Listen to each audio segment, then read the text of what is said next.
মৃত্যুর আগে ঠিক কি দেখতে পান মানুষ? গরুড পুরাণ যা বলছে জানলে আঁতকে উঠবেন।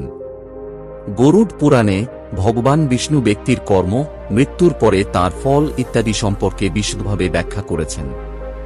এর সঙ্গে বলা হয়েছে সুন্দর ও সুখী জীবনযাপনের কথাও।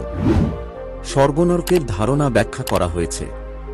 চলুন তাহলে জেনে নেওয়া যাক মৃত্যুর সময় ঘটে যাওয়া অভিজ্ঞতা সম্পর্কে এতে কি বলা হয়েছে। হিন্দু ধর্মে গরুড পুরাণকে মহাপুরাণের মর্যাদা দেওয়া হয়েছে। এই পুরাণে ব্যক্তির জীবন, মৃত্যু এবং মৃত্যুর পর আত্মার যাত্রার কথাও বলা হয়েছে। গরুড পুরাণে ভগবান বিষ্ণু ব্যক্তির কর্ম, মৃত্যুর পরে তার ফল ইত্যাদি সম্পর্কে বিশদভাবে ব্যাখ্যা করেছেন। এর সঙ্গে বলা হয়েছে সুন্দর ও সুখী জীবনযাপনের কথাও।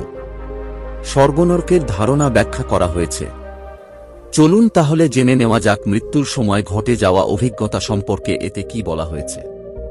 মৃত্যুর সময় যে জিনিসগুলি চোখের সামনে দেখা যায়। গরুড পুরাণ অনুসারে মানুষের মৃত্যুর আগে তার দৃষ্টিশক্তি কমতে শুরু করে। আশেপাশের লোকজনকেও সে দেখতে পায় না। মৃত্যু পথযাত্রী মানুষেরা কাঁচ, জল, তেল ইত্যাদিতে নিজেদের মুখ আর দেখতে পান না। একই সঙ্গে আয়নায় এমন ব্যক্তির মুখ বিকৃত দেখাতে শুরু করে। যমদূতেরা তাঁকে দেখা দিতে থাকেন এবং তিনি খুব ভয় পেয়ে যান। যারা খারাপ কাজ করেছেন তারা সেই সব খারাপ কাজ চোখের সামনে হতে দেখেন। তিনি ভীত হয়ে পড়েন এবং নিজের পাপের জন্য ক্ষমা চান। তাঁর মৃত্যু খুবই বেদনাদায়ক হয়ে ওঠে। যারা ভালো কাজ করেন তারা ঐশ্বরিক আলো দেখতে পান। আর যারা জীবনে ভালো কাজ করেছেন, মৃত্যুর সময় তারা একটি ঐশ্বরিক আলো দেখতে পান।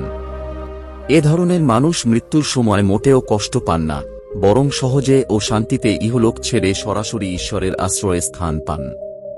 তাই মানুষের মৃত্যুর আগে আসক্তি ত্যাগ করা উচিত। এটি কোনো ব্যক্তিকে তার শরীর ছেড়ে যেতে সুবিধা করে দেয়। মনে রাখবেন, জীবনে সবসময় ভালো কাজ করা উচিত, কারণ ওই কাজের ভিত্তিতেই ঠিক হয় যে কোনো ব্যক্তি মৃত্যুর পর স্বর্গে যাবেন নাকি তাঁর স্থান হবে নরকে। তাই সহজ ও শান্তির মৃত্যু পেতে প্রত্যেকেরই উচিত জীবনে ভালো কাজ করা।